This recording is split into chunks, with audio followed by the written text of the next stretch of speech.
Hello and welcome to episode 122 of Random Encounter, the RPG fan podcast. I'm your host, Robert Steinman, Pale Robbie on the boards. Joining me today is Derek, I Love Dragon Quest Heemsbergen.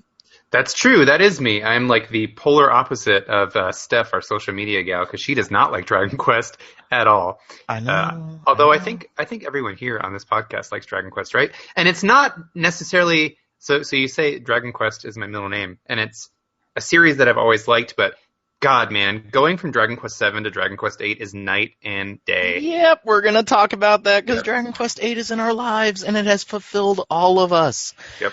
Then we also have Caitlin, Yakuza star, Argyros. That sounds like an idol dancing That's what game. I was going to say. Oh, God. Which is basically in Yakuza already. Yeah, you can. There's disco. You can dance disco. I saw that, and I'm really excited. I was going to do Naneste Kure, Caitlin, but then I thought, against it. I didn't want to bring up Neo again because they released another demo, and I still hate that game. Really? I could go through a list of problems with it. Like, every time I'm trying to attack while, the whole new area that they released in that demo is very hilly. And every time I try to attack somebody and I'm on top of the hill and they're just a little bit below me, I just whiff over their head over and over again. And I did that for 5 minutes. I looked at Jackie. Jackie started putting in the earphones because she knew it was coming. And I was like, I'm actually just going to turn this off. And I just turned it off. And I thought you meant that she put in the earphones because you were going to go on a, Yes. No, she thought I was, but then I just turned it off. I still think they've made some massive improvements to that game. The camera's a little bit better. The stamina system's better, but I still just think it's a pile of crap. I just still think it doesn't control as well as it should. And I don't know, man. Some people are really going to like that game, but when the director of your game just says, we made this game purposefully hard, I'm like, nope.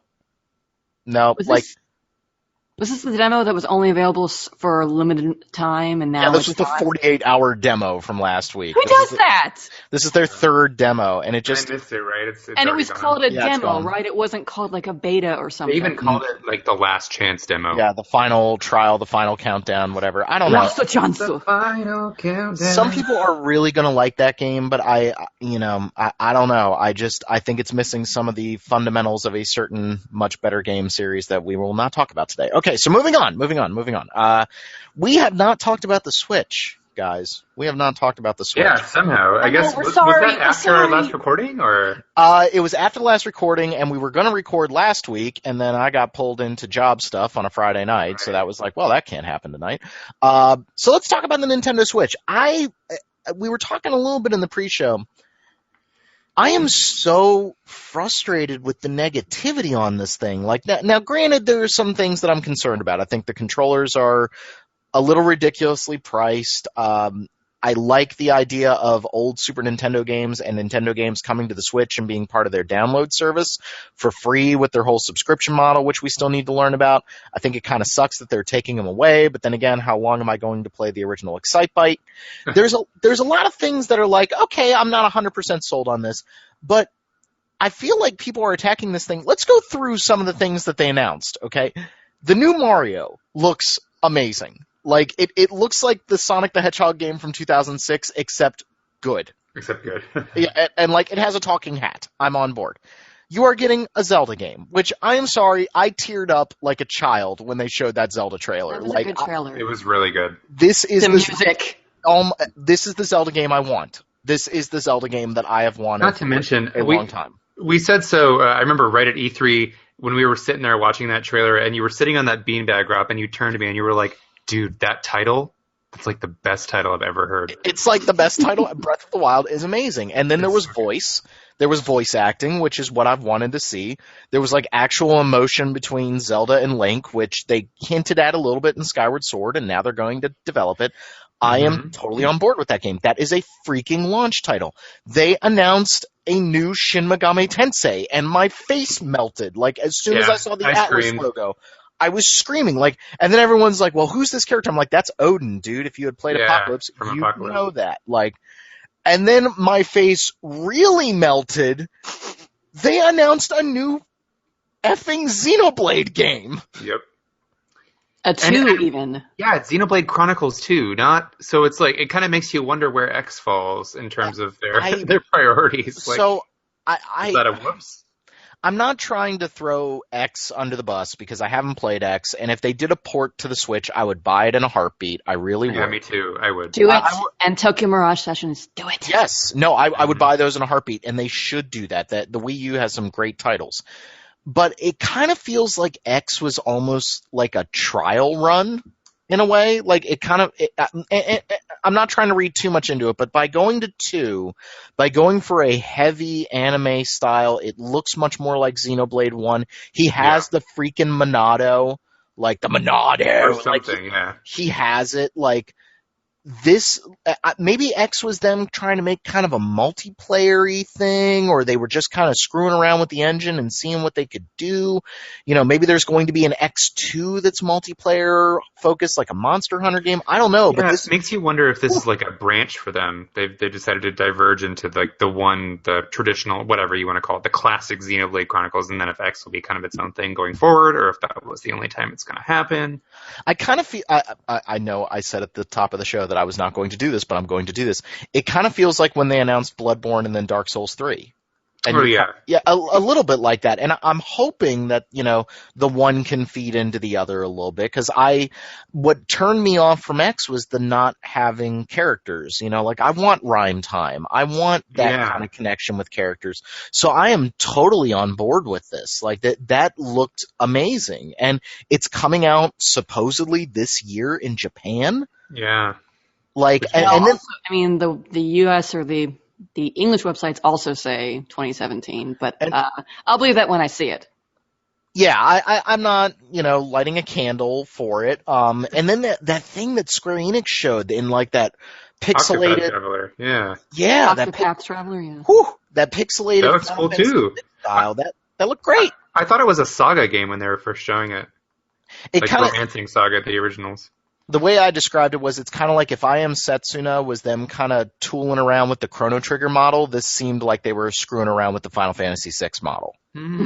That's how I kind of looked at it, and I'm interested to know more. And so then people just start harping on the launch lineup and how there's so few games coming out this year. And, you know, granted, I'm maybe a little upset that it's not as powerful as a PlayStation. We are on PlayStation 4 right now. Okay, yeah. I honestly had to think for a second. But it kind of bums me out. It's not as powerful as a PlayStation 4, so you're not going to get those third-party titles. But this thing seems plenty powerful. It could really tap into the indie market that is available on Steam.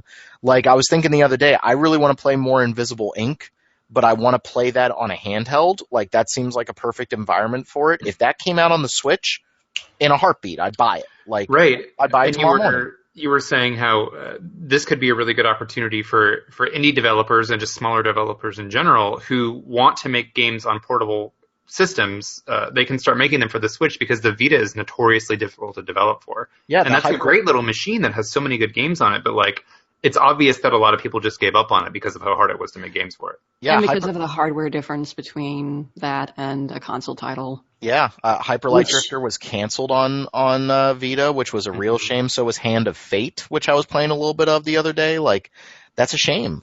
Yeah. And I mean, so, yeah, I personally wasn't expecting Switch to be more powerful than a PS4 because that's just kind of not really Nintendo's direction lately. They don't seem to be really focused on being the most powerful console. Their thing is to have a different gaming experience, but it's a hell of a lot more powerful than a Vita, so the possibility exists to have games that are, if not ported down from the other consoles, maybe start on Switch and then port it up to PS4 and Xbox One or Scorpio or whatever they're going to call it.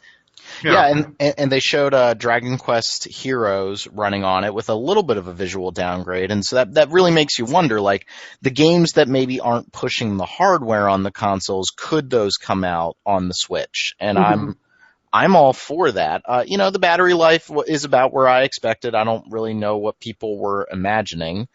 And again, there's little things here and there that I think Nintendo can do a better job of. Again, I think those controllers are a little expensive, but it's Nintendo. Y'all do remember what N64 controllers costed, right? Like, And do you remember how flimsy N64 controllers were? yeah, if you breathed on them, the analog stick would just go, and it was like, okay, well, this I'm going to be playing GoldenEye with a slight tilt to the left for the rest of my days. Like, that's okay. And so I pre-ordered one. I am hopefully going to get it on launch day. I'm not holding out for it. I was really bummed that they sold out of the Master Edition of Zelda within like 30 seconds because I would have bought that because I need more crazy crap in my desk. But how expensive is the thing, though? It was only like $100, I want to say. It was 130, I think, for the Master Edition. The special is 100. Oh, yeah. Okay. Never mind. See, that's why I like the Persona 5 Special Edition because it's $100 and I get a little bag I can take to work. And a little kitty. Yeah, and a kitty. That is true. Like, that's a special to put edition. In your bag. That is a special edition I can get behind. So I guess, the negativity around the Switch was kind of... I'm surprised. I'm actually it's jarring. Yeah. flabbergasted by this because I was pumped as all hell during that reveal. And if you know me, I'm really hard on Nintendo. I haven't been excited about a Nintendo console since the N64. I said it. I haven't bought a Nintendo console day one. Well, actually, I don't think I got the N64 day one, but I got it pretty close to launch. And I haven't done that since the N64. And I also pre-ordered it, and I will be picking up day one along with Zelda. So I think that says a lot about what Nintendo's managed to do with this system to not only appeal to diehard Nintendo fans, but also to bring in people like myself who have kind of navigated towards more of the hardcore, super graphics, super specs crowd and bring them back. So I just mind boggled to hear all this negativity and, the Switch is going to bomb and Nintendo needs to do damage control. And I'm like, did we watch the same presentation? Yeah. Yeah, I know. I was that, feeling the same way during that conversation. I was sitting there watching it with a couple of other people, and announcement after announcement, we were like, "Oh shit, really? They're doing that?" Like it was so exciting from start to finish, and I realized that different people have different tastes in games and everything. But I felt like a lot of those notes that they hit were things that people have been asking after for a long time, or like things that were very unexpected or very things that have been historically high quality, like Shin Megami Tensei and Xenoblade. Like it's all good stuff. So I was so surprised to hear the negativity coming out of it. But I wouldn't be surprised do we think Persona ends up on this thing? Could that happen? I mean, there's a Persona 5 on PlayStation 3, right? And is it coming to Xbox? Yeah. Is it coming to Xbox? No. No? Okay. So maybe they got an exclusivity deal, but like it's doable. It's doable if they wanted to do that. And again, like, I think this thing could be something really special. I mean, Bomberman. I got excited for a new Bomberman. Me too. I think it's overpriced, but I love some Bomberman. Yeah, I was pleased to see that. I guess if you have your Amazon Prime membership, it's only $40, which is still a little pricey. But yeah, but like Binding of Isaac Rebirth, Afterbirth Plus, like that's for that to be a launch title, that shows a little bit of indie developers looking at this thing. I think, I'm not ready to say, oh my God, they're going to eat Sony's lunch or something like that. No. I can coexist, I think. I think so. I think somebody was saying on Giant Bomb, like, this is kind of your second console. And I can agree with that. Like, I tell my students, like, they've asked me before, like, are you going to get an Xbox One? I'm like, why? I have a PlayStation 4. It's not that I dislike the Xbox One, but, like, I don't want to play any Xbox One exclusives. Except I did kind of want to play Scalebound. Oops. Yeah. Oh, no. I want to play Sunset Overdrive. Yeah, like, but there's maybe one or two games that I would play, but, like, all the third-party games are still coming out on both consoles, and then Sony's got a couple that I'm really excited for, like Dad of War. Like, I'm really excited to play that, so, Horizon! Like, Horizon looks great. But now I'm a little nervous, though, because the PlayStation 4 Pro, like, seeing some of the differences between those two consoles has me with a little green-eyed envy right now. And I'll be honest, I'm a little annoyed by it. Like, watching somebody play Last Guardian on the Pro with a much more stable frame rate, that bums me out a little bit. And that's one of the reasons I got Resident Evil 7 on my PC, is because I was like, well, I know my PC will run this, so here we go. Also, that game is amazing, and anyone who doesn't like it, you are wrong. Just throwing that one out there, because it's a Resident Evil game. So all the complaints people are leveling at it, guess what? That's what a Resident Evil game is. Okay, so Switch looks good. I am very interested. If I am playing Zelda on March 3rd, I am a very happy panda. So That's in like a month, basically. I know. That's, I feel so bad for Nier.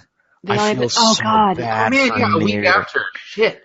Nier got screwed. Caitlin, you were trying to say something? I was also gonna say, well, like we were talking about Horizon, that comes out like 3 days before the Switch Yeah. is Zelda, and I'm still gonna get it, but there's no way I can beat it in 3 days, so I'm gonna have to wanna.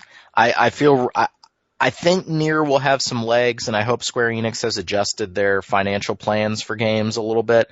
But This is Square Enix we're talking about. they just announced an Avengers game, and I was just like, oh. That's just because they like money. I was like, all right.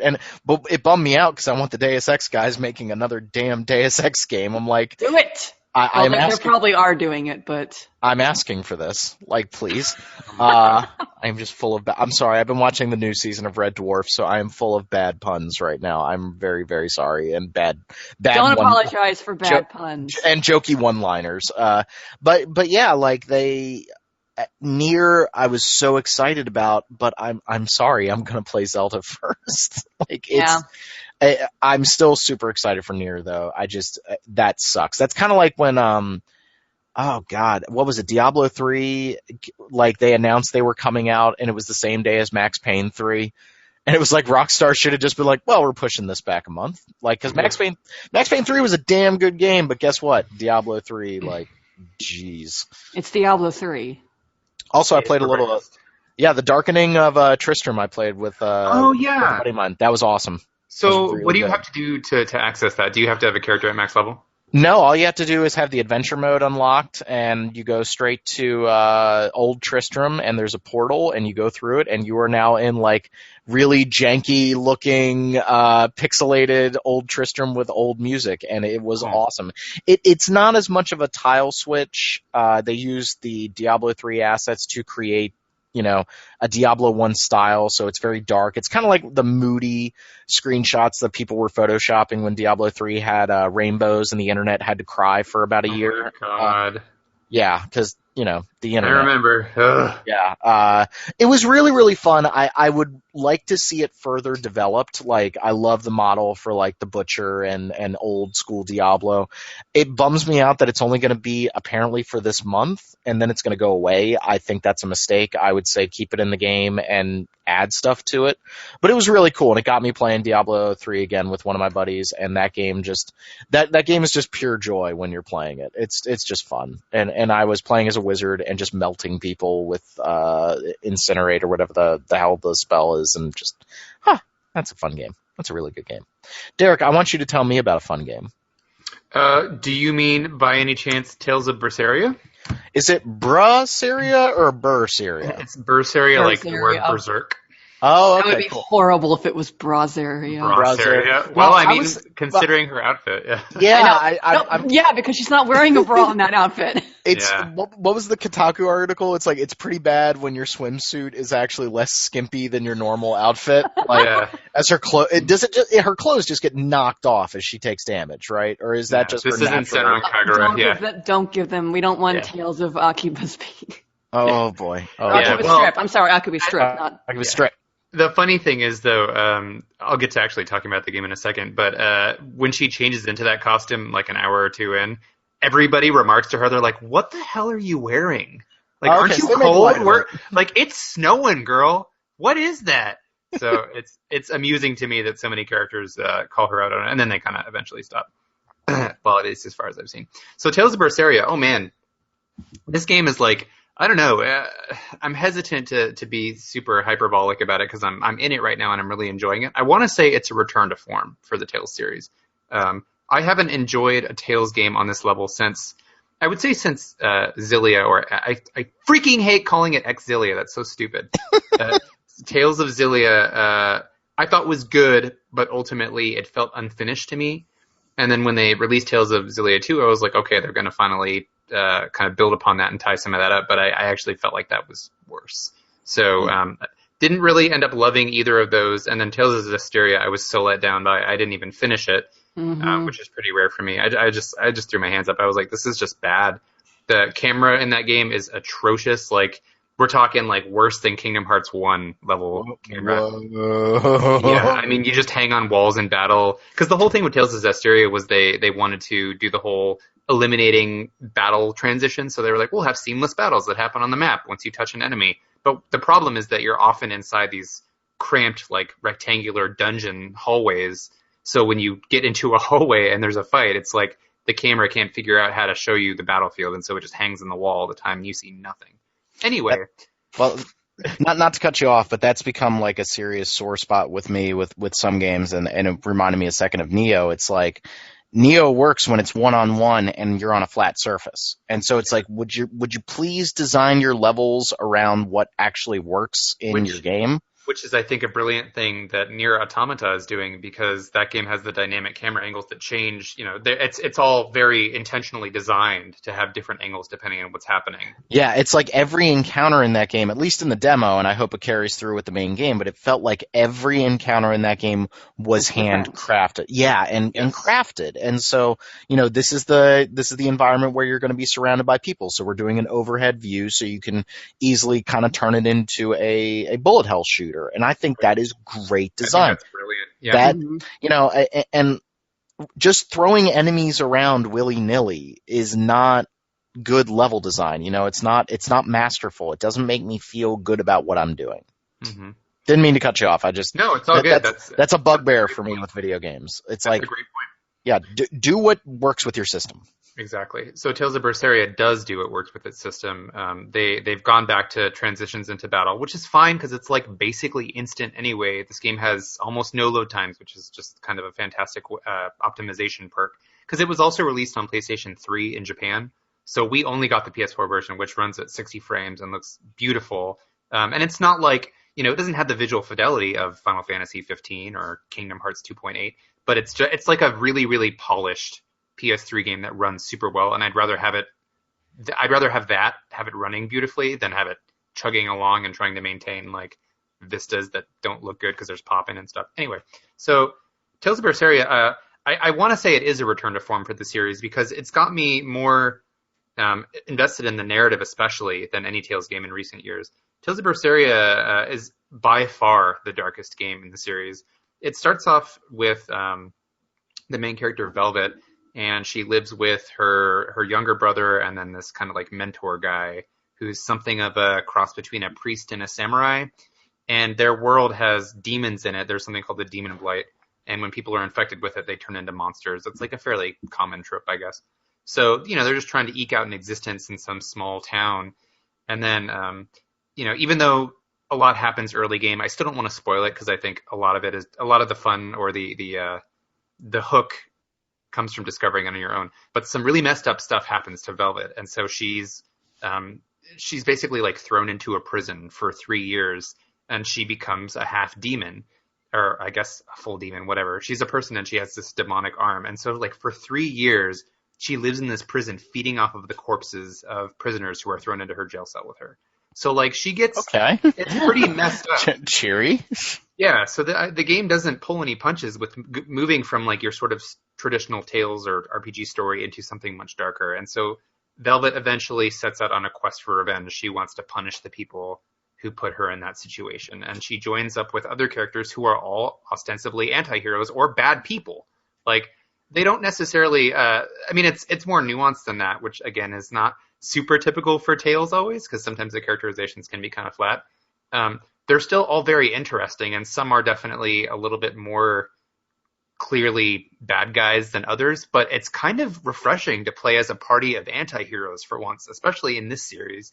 But it still makes time for moments of levity, and sometimes those converge into like I don't want to say fan servicey stuff because there hasn't been a whole lot of like, I haven't seen like the hot spring scene or, you know, swimsuit scene. I don't know if that kind of stuff is in the game. I haven't seen anything like that, but they will do the typical Tales stuff where they joke about food. Like somebody will give a really vivid description of some food they really want to eat, and everybody else is like, "What the hell's wrong with you?" Like, I just asked where we were going for dinner. So it's, you know, it's got such a more compelling narrative than any Tales title in recent history. And so far I like all of the characters in the primary cast. They're all pretty cool. I like their designs. And the battle system has been substantially revamped. I talked about this a little bit after I played the game at E3, and I still think it's one of the best Tales battle systems the series has ever seen. Maybe not the best, but it's really good. It just feels like a fast-paced, Siri thought I was talking to her. Hi, Siri. Yeah. Hi. It feels like a mixture between an RPG and a fighting game, which is what Tales is kind of always going for. So I think there's a lot to like in this entry, and I almost passed on it, and I'm glad that I didn't. And I would recommend, if you've ever played a Tales game and liked it in the past, like the last one that I really, really loved was either Vesperia or Tales of the Abyss. Those are my two favorites. Good man.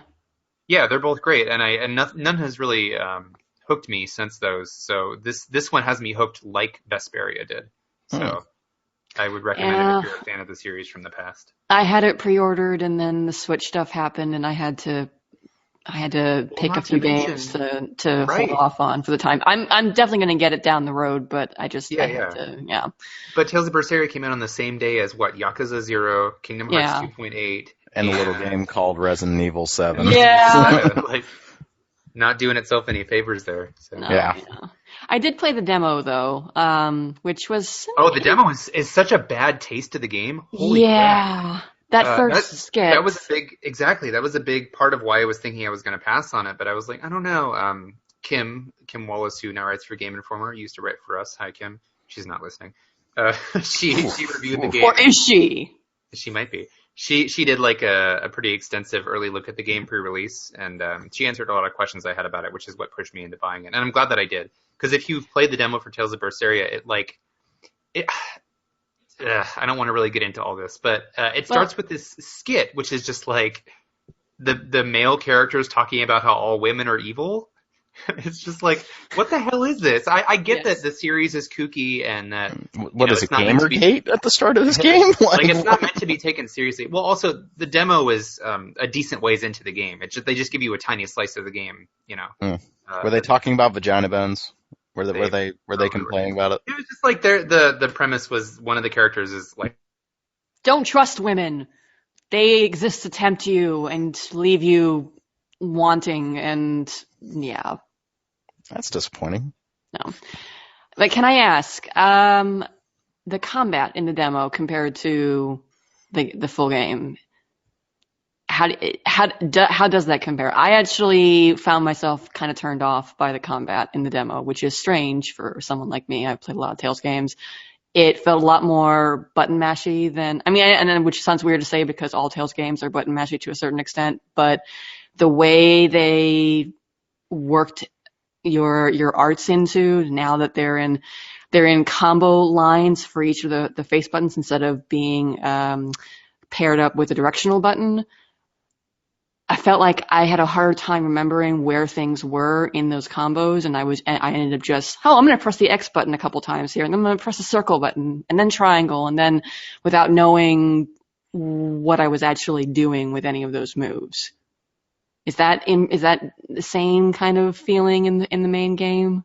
I think it just has a higher learning curve than any other Tales game, which, like you said, they can be kind of button mashy, but this one you can't really button mash as much if you want to be effective, because this one has it has a lot of layers, which Tales games usually do, but you can kind of ignore some of them if you want to. This one you really have to pay attention to a lot of the layers. Like it has the soul system, which is basically you can store like up to 5 of these souls, and they count more or less as how many actions you can execute in a combo. And the only way to get more souls is to kill enemies. Like if you kill an enemy, you get a soul out of it. Or if you do like a quick step into them and successfully trigger that, then a soul might come out. So what happens is every character has an attack called a break soul, and they let you do basically like a combo cancel. It interrupts the middle of the combo with that break soul move, and then you can continue comboing fresh from the start. So that's how you string a lot together. And what you would do is, like, if there's a large group of enemies, you can juggle them in such a way that you're killing them using your break soul, extending your combo, gaining a soul back from killing one, and just like going on and on. But it's like you really have to pay attention to where you're at in the combo, because if you just spam the break soul move, you will run out of attacks, and suddenly you'll just be able to do one at a time, which is really, really inefficient, and you might have to run around a bit and like do some careful dodging or something to get back into it. So I just find that there's more to keep track of in this one, because then of course later on you also get the blast gauge, which is what you save up to use mystic arts, which are like your ultimate attacks that every Tales game has. So you're managing. I just think you're juggling more in this, and you want to exploit enemy weaknesses, and you can't really do that without having fought them several times and then like going into your arts menu and taking the time to set arts that are effective against them. So like your average battle, you can be a little bit mashier, but if you want to get serious, like you have to spend a lot more time managing all of those various subsystems. So I guess what I said at the beginning is my final conclusion, is just that it has a way higher learning curve. And it's interesting, but yeah, it's almost a little overwhelming sometimes. And then the equipment system, though, is kind of cool. Like the character progression in this one revolves around earning abilities from items. So it's basically just Final Fantasy IX. You equip an item for a certain amount of time, and then you master whatever ability is on it, and that's just yours forever. So it's a good system. Yeah, it's a good system. I agree. But yeah, Caitlin, I definitely think you're right to be concerned about that. I think that it makes more sense when it's introduced to you piece by piece in the main game. Yeah, the I think demo it was just a little gives you too much too fast. Yeah, it was a little overwhelming at first. Yeah, you're totally right. So Tales of Berseria is great. I really recommend it if you haven't played a Tales game in a while, or if you felt like the series was kind of dropping off. This one, it's not bad, guys. It's not bad.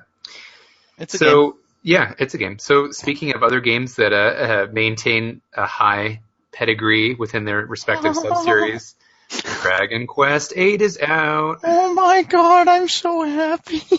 I forgot. Okay, so Dragon Quest VIII has always been my favorite in the series, but I got pretty burned out on 7 pretty quickly, and I forgot how damn much I love 8. 8 is so much better. Yeah, it really is. There's a couple of things about 7 that I do miss while I'm playing 8, but 8 feels like the antithesis of 7 in so many ways. Like, right away you start, and they give you, you and Yangus, the hero and Yangus is just the best. He is just... He's like, just objectively the best. Like, a wonderful voice acting. Cool, blimey! Like, he is just hysterical. He's so great. And they give you a fight within, like, the first 30 seconds of firing the game up. Whereas Dragon Quest VII is like, yo, man, you gotta go do these fetch quests for a while before we even think you're ready to do a fight. And, every town feels unique. Like, yes, you're going to see some of the same character models over and over again, but, like, for the most part, the story going on in every town is told so well and is so, like, heart-wrenching in a way. Like, when you do the one where, like, the king lost his queen, like, that was really, really, like, rough to watch. But it's, like, it works on this fundamental level of nostalgia for old people. So, like, I'm getting older and I like these kinds of stories. And then if you're a child, then you can enjoy them for what they are too. And so this game just has an amazing cast, a fun battle system that doesn't weigh you down with bullshit. Like, that's the thing. Like, so the whole time I'm playing this game and I'm like, this is why, and I know, Derek, you're going to get a little mad at me for this, but this is why I bounced off of Trails of Cold Steel. Yeah. Is because I just feel so comfortable with this game. It's a very traditional turn-based role-playing game where the battles are short, snappy, fast, to the point, and I understand everything that's going on, whereas Cold Steel wanted me to, like, equip these different items and make sure that I have positioning, and it's like, there is something to be said for that depth, and I appreciate it, but it's not what I'm looking for with my JRPGs anymore. I want short, snappy, tactical battle systems. It's why I like Shin Megami Tensei 4 so much. It's why I like Persona so much.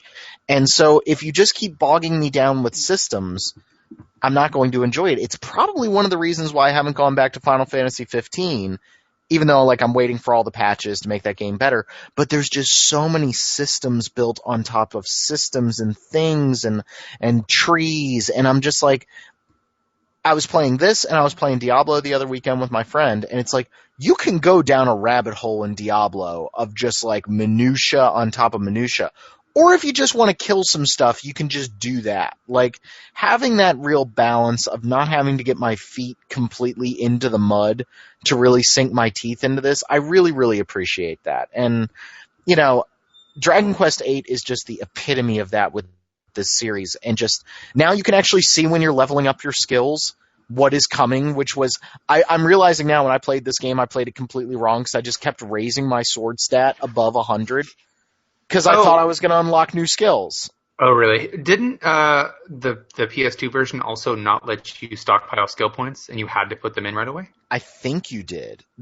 So that's one of the things that is so amazing about this port is that, yes, you're taking a bit of a hit on the graphics. Like, it's definitely, lower level textures, and, the animations are good, but you can tell that, like, when a character puts their hand up, like, they've obviously been downgraded a little bit. But what's amazing to me with this game is that, A, the animations are almost all still intact. This game looks so much better than Dragon Quest VII, it's painful. Like, this game looks absolutely stunning. It runs incredibly well. Like, remember how we were talking about how in VII there's a little bit of slowdown during the battles, and the menus felt kind of off, and some people were saying that was only in the American version, not in the Japanese version. This game is just snappy. They put in a speed up the battle option, which I've played the entire game with it, and it's letting me get through the game so much faster. You can see your skill trees. They added in a photo mode, which is just fun to screw around with. I'm literally messing with that right now. I'm about to upload a picture of me and Yangus. Just like high-fiving or whatever. Like, yeah. It really is the best version of this game. And it's like, I was so hesitant to pick this up because I still have the PlayStation 2 version. And I'm like, no, this is a better version in every possible way. And it's so different. We're going to get 2 re-releases of 2 games that were released very close to each other, Dragon Quest VIII and Final Fantasy XII. And they've gone in like polar opposites of like Dragon Quest VIII, we want it on a handheld, we want it short, snappy, to the point. Final Fantasy XII, we're going to redo the graphics, we're going to make this game pretty as hell, we're going to put the Zodiac job system in. It's just really interesting to see this divergence and how to handle these 2 re-releases. Yeah. And I think they both work in different ways. Yes. Go ahead, Caitlin. I wouldn't have said no to 12 on Vita, though. Just saying. I might. That might have gotten me back in. Well, I mean, you can do remote play, right? That's true. True. PS4. That's true. As long as I have my Wi-Fi. So yeah, Dragon Quest VIII is just. We were spoiled by this game because this was this was our first Dragon Quest game, and it's like, I could see Dragon Quest VIII. I could see the pieces of it in 4, like we were getting there. I still want to play 5 because Solosi is always telling me that 5 is supposed to be like the secret best game in the series outside of 8. 7 has a great battle system, but it takes forever to get those jobs opened up. Like that's man. So like I said, I ended up dropping the game before I got there, and I was like 18 hours in or something. Yeah, that's crazy. It took way too long. Like I'm almost 16 hours into this game, and I'm getting close to the halfway point because like I know where to go. Also, the checkpointing is so much better in this game. Like they tell you where to go, who to talk to, and it's not like, man, who do I need to talk to in this town to get the thing to go to the next part? Like, it really shows the flaws in 7, which I still liked. And then 9 was kind of it just didn't have any heart to it. There were no characters to latch onto. And so every time I see new gameplay footage of 11, it feels like 11 is 8 too. I agree. This is the sequel to Dragon Quest VIII that we have wanted since, 2005 was when Dragon Quest VIII came out in America? I'd have to look that up, but it's around there. Yeah. Right. It came with the 12 demo, which, I might have rented or bought that game because of that. It's such a good game. I'm so happy with this port. If you've ever wanted to play a Dragon Quest game, this is the one to play. Like, this is the best Dragon Quest game, in my opinion. 2004? Okay. In America? Really? Yeah. Wow. What the inner tubes say. Hang on. No, 2005, you're right. Yeah. 2004 in Japan. The way I was figuring out was I was going by ex-girlfriends in college. That's that because I was remembering being yelled at for playing way too much Dragon Quest VIII, and I'm like, that's who I was dating at the time. That was 2005. The calendar of Rob Steinman. Yeah, that's probably not a good thing. But I played an absolute lot of this game. I love the animations, like when the cats like roll over and it's like. Yeah, it's got so much heart, and it's funny. You can really tell because Dragon Quest VII for 3DS was developed pretty on in the 3DS's lifespan, and then we got it years later here in America, and Dragon Quest VIII is a much more recent port. Like, it just came out last year in Japan. Yep. So you can tell that they've really optimized, and they've learned how to use the 3DS hardware. And then, I mean, Dragon Quest VIII was a better looking game in the first place, but more importantly, like, this just runs better. Yep. So, and the battle speed up thing kind of makes the frame rate look like almost 60 frames, which is really I know. Yeah. It's so, and it really makes you realize how much time you spend watching animations in video games. And that, you know, as we're getting older, I know we say that all the time in this show, but as we're getting older. Speak for your damn self, Rob. Screw you. When you hit 30, it's going to hurt, brother. All right. I'm close. This year. Oh, boy. I've been there. But to get the game and play it and actually feel like you're accomplishing something in a reasonable amount of time is amazing. I'd say the only knock I have on this game is that for whatever reason, because of licensing and the main composer, we're not getting the official orchestrated soundtrack, which is a bummer. That's a shame. Because that's one of the things that they did for the American version of Dragon Quest VIII. Like, they went in, they redid all the menus, because it's not just bland text boxes in the PlayStation 2 version, and they gave us an orchestrated soundtrack, which is still, like, I will just put that on in the background when my kids are working problems in class. And they're just like, what movie is this from? And I'm like, it's Dragon Quest VIII. Yeah, I put the Doom music on the other day. They didn't like that much. They were like, this sounds like Rage, Mr. Steinman. And I just looked at him. I just looked at him and I was like, I know. Like, I love that soundtrack though. But yeah, Dragon Quest VIII is absolutely amazing. If you bounced off 7, I get it. I think 7 has a lot of merit. It was very fun to play and it kept me occupied for a long time. But 8 is just on another. It's on another level. Like. I agree. This might. I think this is in my top 5. I think this is in my top 5 games of all time. Like, really? Resident Evil 4, Dragon Quest VIII. What in the world was that? Did something blow up on my computer? I just heard a sound that was very concerning. I have no idea what that was. Dragon Quest VIII is just one of those games that I can just play to this day and have so much fun with. It's timeless. I don't know how they managed, but I'm a little surprised that this game ended up being as timeless as it is. Like, you'd think that the more traditional kind of Japanese RPGs would not hold up as well under scrutiny, and I'm a huge fan of them, so it's me trying to throw a bone here, but you should. It's another game I had to hold off on because of March being so full of games. And this game also led to one of the biggest bummers ever, because I was really excited to play Rogue Galaxy, thinking that it was going to be Dragon Quest VIII in space. And no. That game's not that bad, but it's no Dragon Quest VIII. It has its moments, but it also has bad moments too. But that was level 5, like, coming off of Dragon Quest VIII, and we were all like, oh boy, here it goes. Aww. It's kind of how I feel about Ni no Kuni. Like, I really wanted Ni no Kuni to be the Dragon Quest VIII again, and it just... Me too, and it wasn't, but Ni no Kuni 2 looks fantastic. As long as they fix the AI and my little stupid monsters will actually attack. Did you see the latest footage and stuff that came out a couple days ago? No, I've kind of been keeping dark on it so I can focus on all the games that I have to play, but tell me good things. They've definitely revamped the battle system. It looks a lot better. Like, it's more action-based. Every character has their own moves that they can execute on their own. And then instead of familiars, you have little guys called Higgledies, and they're like Pikmin, basically, and you have a swarm of them, and you just send them at enemies and stuff. So okay, because I really, after trying to get my special edition of that game for like a month, I bounced off of it so hard. Like, and it wasn't the world. It was just that battle system. I just hated agree. it. It was bad.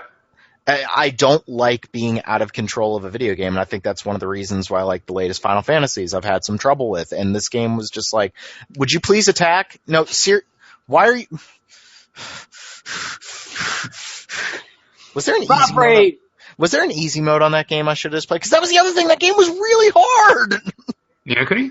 Yes. Yeah, I just felt like it never really delivered. So you're probably good not playing it. Yeah, I should just play it too. Is the second one completely separate, or do we have to play the first one? It's like a reinterpretation of that world, so you don't have to play the first one. Yay!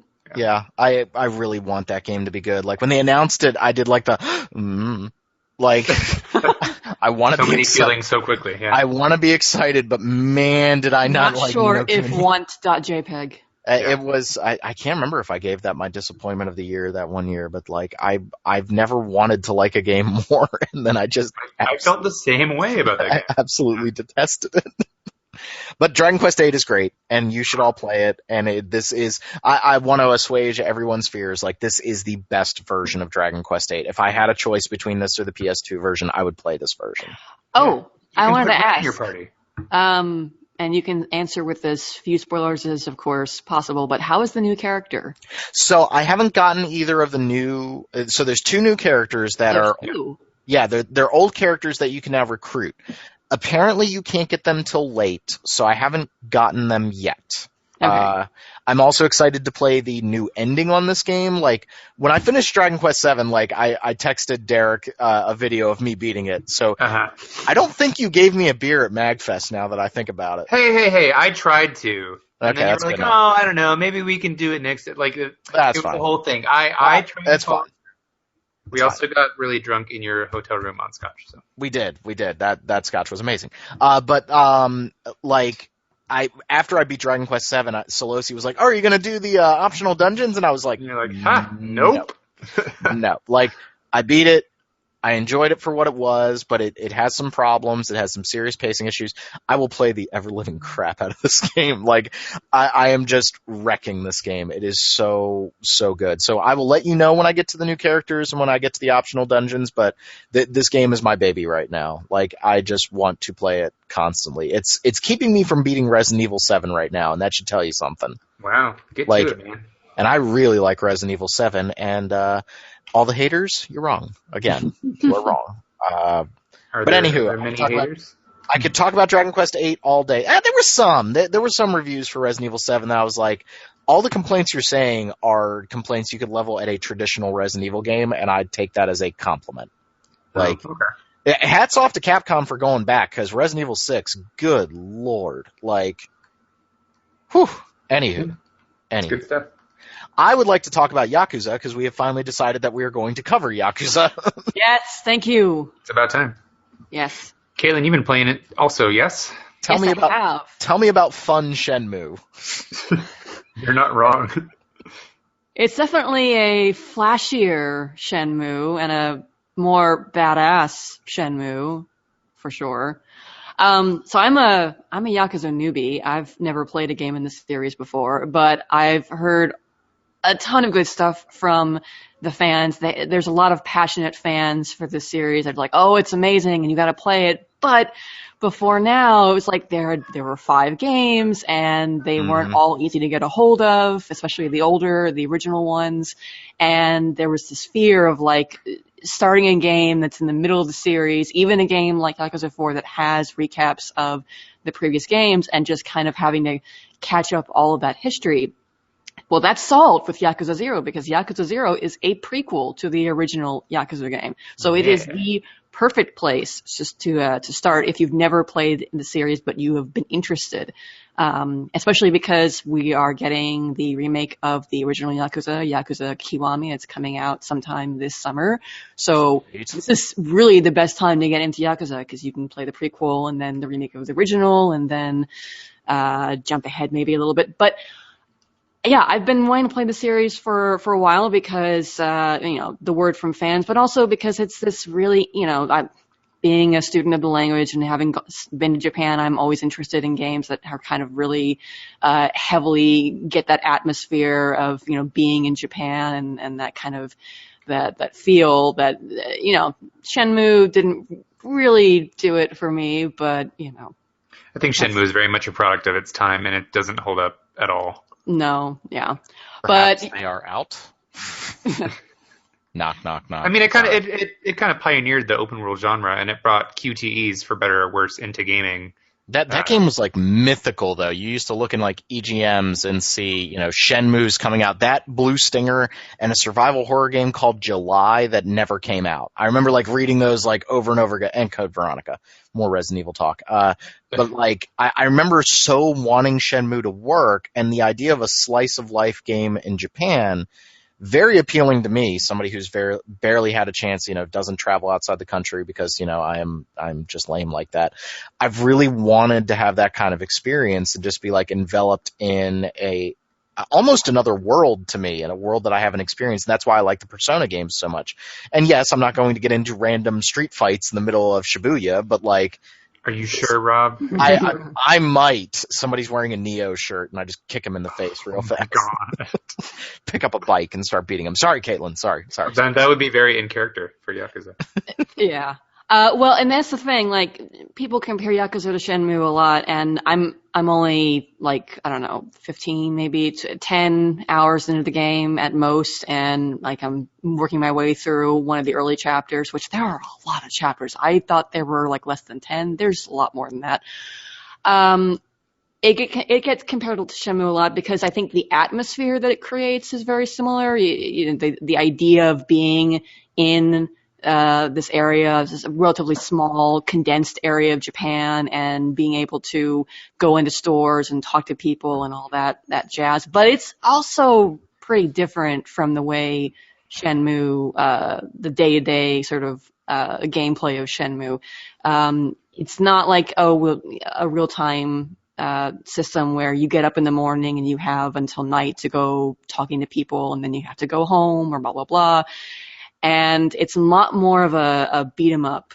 It's really a beat 'em up than Shenmue was. You get into fights on like not every, but it feels like sometimes every street corner in Yakuza. And I'm sorry, Shenmue, they're fun. They're really fun. Yeah. They're totally over the top too. And I think one of the things that Yakuza does really well is it does a good job of providing both a drama that's interesting with compelling characters and unknowable motivations sometimes. It's got basically like it's got drama, but it's also so silly so often that it doesn't ever feel like it's condescending with its seriousness. Like, yes, I mean, it's a story of Yakuza, so obviously that involves like murder and money laundering and other illegal activities or thug-like activities or whatever you want to call it. But it's so well balanced, I think, with the levity that it just feels so Japanese. Like, how else can you explain it? Like, this is a super Japanese game. You go from like slamming some dude's head in a toilet because he didn't pay your company back the money to like playing Outrun in the arcade or singing karaoke in the bar. And when you sing, or I always feel so weird saying karaoke.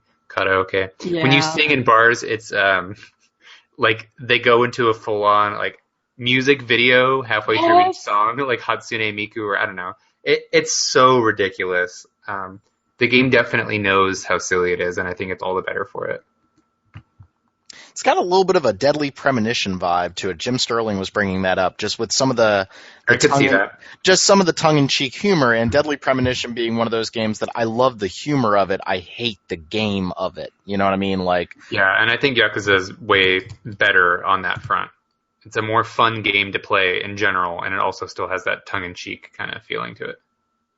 Yeah, I'm also a Yakuza newbie. I'm starting with 0, and I'm in chapter 3, and I totally follow everything that's going on, and I don't feel lost. I've done a little bit of research just to see if I did need to see anything to like play or experience any story before I went into this. But you don't really. Like, there's stuff that you would probably get, I'm sure, if you had played the other ones. But I don't feel lost by any means. So it does feel like a great entry point. Yeah, I was just looking at my PlayStation Store. I have Yakuza 5 from the PlayStation Plus back in August. I don't have Yakuza 4. Yakuza 4 is only $20, and apparently that's the one to play. Somebody did this really long, I want to say it was on Destructoid, somebody did a really long article on like the order to play these games, and he was like, if you do 0, you can go to 4 because they recap everything up till 4. So that you can jump in. 5 is apparently a little divisive. It seems to be kind of the black sheep of the series. Not looked at poorly, but kind of missing something. The remake of 1, I think, just came out recently in Japan, and people seem to be absolutely in love with it. And then Yakuza 6 with Beat Takeshi in it. Yeah. I'm really excited to play that. Although he apparently hated video games, and now he's in a video game, and I love that. Like, I love it. And I, if he does the twitchy thing from Battle Royale, I'm going to be really excited. Like, My, how the tide turns. And I think a lot of this is coming as a result of the new partnership between Atlas and Sega. Like Atlas's localization crew, I mean, they are some awesome human beings, and I think they've kind of taken the reins here a little bit. Speaking of which, the localization in Yakuza 0 is really good. Cool. They did an amazing job of localizing and keeping it feeling totally natural for the context, playing in the world of Yakuza. They don't cut any pull any punches with regard to language. Zing. So there's lots of F-bombs and other words like that, but it feels incredibly normal despite the fact that it's a dub only. There's no dub, it's sub only, which is actually, in my opinion, a good move. I don't think I'd want a dub with this kind of game because it makes it feel that much more authentic. It's like Tokyo Mirage Sessions. Yeah. Well, you know who was in the dub for the original Yakuza? Mark Hamill. Yes. Oh, Yakuza 1, yeah. Yep, Yakuza. And I remember, so I played a little bit of the Yakuza 3 demo for the PlayStation 3, and it felt like the fights went a little too long, and I couldn't tell if that was a thing of the demo or maybe I wasn't playing it right. So, it feels like the health bars can maybe take a while to deplete them. Do you get that feeling when you guys are playing this, or not so much? Maybe I'm playing it bad. I guess it depends on the foe, but some enemies do take a while to take down. But I think it's more the reason why we're going to be covering it now on RPG Fan is because these games are pretty much RPGs. Like you earn in this one in Yakuza 0, you earn money from battles, but you use that money as experience and pump it into skill trees to raise your stats and to learn new abilities and stuff. There's a lot more character development than you would expect from a game like this. It is not Grand Theft Auto at all. Yeah, yeah. And side quests often involve you picking responses, and depending on what responses you pick, the quest will change or whatnot. So there's that sort of role-playing element. My first side quest that I found after I finished the first chapter had me trying to break up a girl's selling their undies ring. Oh, That's God. Apparently a thing. So, yeah, I had to answer questions about whether I preferred top or bottom. And oh, my God. and the context was such that my character thought that they were talking about sex, not underwear. And it was hilarious. Oh, boy. What did they say? It's like the ultimate middle-aged man simulator, like the ultimate midlife crisis mobile video game. I'm suddenly going to join the Yakuza and start beating up random people and saving people. And this is great that Yakuza 0 is getting this big push both from Sony, Sega, and Atlas. And so this is a good jumping in point because, like you guys were saying, this series has seemed impenetrable. I have wanted to jump in this series, but I'm like, it's Yakuza 4 now. What do I do? I'm not going to play 3 games just to play a 4th game. That ain't going to happen. So I think this kind of staggered release schedule and Yakuza 6 coming out next year, that's the right way to handle this. So right around, it's kind of what I'm doing with Dragon Quest now. I'm going to finish 8. I'm going to take a month and a half break, and then right around the time I'm ready for more Dragon Quest, I'm going to put Dragon Quest 5 in.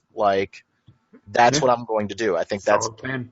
I tried to marathon all the Sly Cooper games, and I got halfway through 3, and I was like, that's enough. Aww. And I really liked 2. I really did like 2. I burnt out, just That's completely. the best in the series. I really liked 2. It was a good game. And I like Sly Cooper 1. That was okay. That was a cool idea. And those guys are making a Spider-Man game, and that sounds like the right call. I'm down with that. Oh, Yakuza. I am very excited. I have it upstairs. I just need to finish up Resident Evil, and then I can start playing that. Too many games. You guys remember when first quarter was nothing's coming out? Yeah, this one's crazy. Yes. It's like a second Christmas right now, and then a freaking Zelda and Nier and just Yeah, Zelda, Nier, and Horizon all within a couple weeks. I keep forgetting about Horizon. Yeah, and then Mass Effect, and then God. Persona 5. Well, Persona gets precedent. Persona wins. Oh, always. Yes, Yeah. Persona just wins. That is what's going to happen. But I got to be honest. I'm excited to play Mass Effect, but I'm not super. I'm a little skeptical. Maybe not skeptical. I'm wary because it feels like they went from not showing anything to suddenly it's about out. It's like, oh, okay. Which I'm okay with because I don't want the info dump pre-release that we usually get these days. Like, we saw way too goddamn much of Final Fantasy 15 before it came out. Yeah. There are scenes that they showed off in pre-release trailers that are like from the last hour of the game. Yeah. And yeah. I don't want that for anything from Mass Effect. Like I was saying, Persona 5, they're releasing too many damn trailers. They've shown us one for every confidant in the game, which is like the social links. I don't want that. Yeah, I don't need to know who everyone is. Sorry, Atlas PR, I'm deleting every one of those emails. Just like, nope. It's too many. Yeah, Nope. so no, I'm not saying that I want that for Mass Effect Andromeda by any means. It's just kind of like, I guess there's an in-between, and they're releasing stuff now, but it's just like, all right, I didn't know y'all's game was that close to coming out. I also kind of feel, I fired up Dragon Age Inquisition just for a few minutes, and it really is like, if I just get another giant RPG like Dragon Age or The Witcher with just a million conversations to have and doodads to find, I'm just, I can't. Like, I'm so, like, Open world Zelda, fatigue. I think Zelda's going to hold my attention, but like I'm a little open world fatigued. Like I loved The Witcher, I really did. I know I complain about it a lot, but I love that game. But like I don't have any desire to ever play The Witcher again. Like I spent 100 some odd hours in that world. I also can't handle like lots of those games in rapid succession. Yeah, it's too much. It's really too much. Like it's taking away too much of my time, and like when I open up a skill tree in a game now, I kind of groan, like, okay, I have to read what all this stuff is. Like, I think that's why Dragon Quest VIII, I'm enjoying it so much, because it is just like simple fun. Like, this is enjoyable. This is something I can appeal, that appeals to me, and I know, like, I'm sorry, I have to do it. I know the Dark Souls games get a lot of flack for being like super deep and intimidating, but they really aren't. Like, they are just like, you are walking through a very bad environment and you're fighting monsters. Like, if you really condense it down, there's a lot of depth there, but it's depth you don't have to interact with if you don't want to. That is the right kind of depth for me in a video game. We talked about it earlier in the show, but like, if you have this massive depth to your game, maybe make it so I don't have to interact with it that much. Like, I think that's one of the reasons I got so mad at Apocalypse, was because you then had to interact with that depth a huge amount if you wanted to beat the last dungeon of the game, whereas the rest of the game wasn't really concerned with that. And it feels like Final Fantasy 15 isn't superly concerned with that, so I don't know why I've bounced off that. I think I'm just waiting for them to patch it.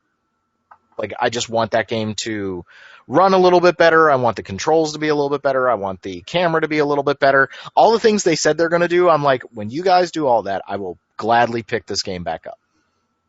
But for right now, I'm kind of good. Yeah. I got you, man. Yep. There's enough good stuff to play. There is. Yes, Well, for the rest of the year, really. I know. So I apologize for making this a short episode of Random Encounter, but I have to go make sure that the childrens don't kill each other at an event. So, as always, thank you very much for listening. Be sure to subscribe to us on iTunes or through the RSS feed. We're going to collect as much reader mail as we have. We've had nothing because no one loves us. I did like getting feedback about my Final Fantasy 15 complaints. That was awesome. Like, hey, try this. It helps you choose a new control scheme. Yeah. Yes, and that was awesome. And it made me wonder how the hell they screwed that up when the game came out. Like, you made the game control worse? Like, why'd you do that? They put the wrong one as the default. I mean, I started playing Nier with R1 as attack, and I started really enjoying that more. Like, maybe that's just my style, but I really dig that. More games need to give you the ability to just completely remap the controls. Like, yep. I concur. Yeah. Yeah, just do that. So again, thank you everybody for listening to the podcast, and we will see you all later.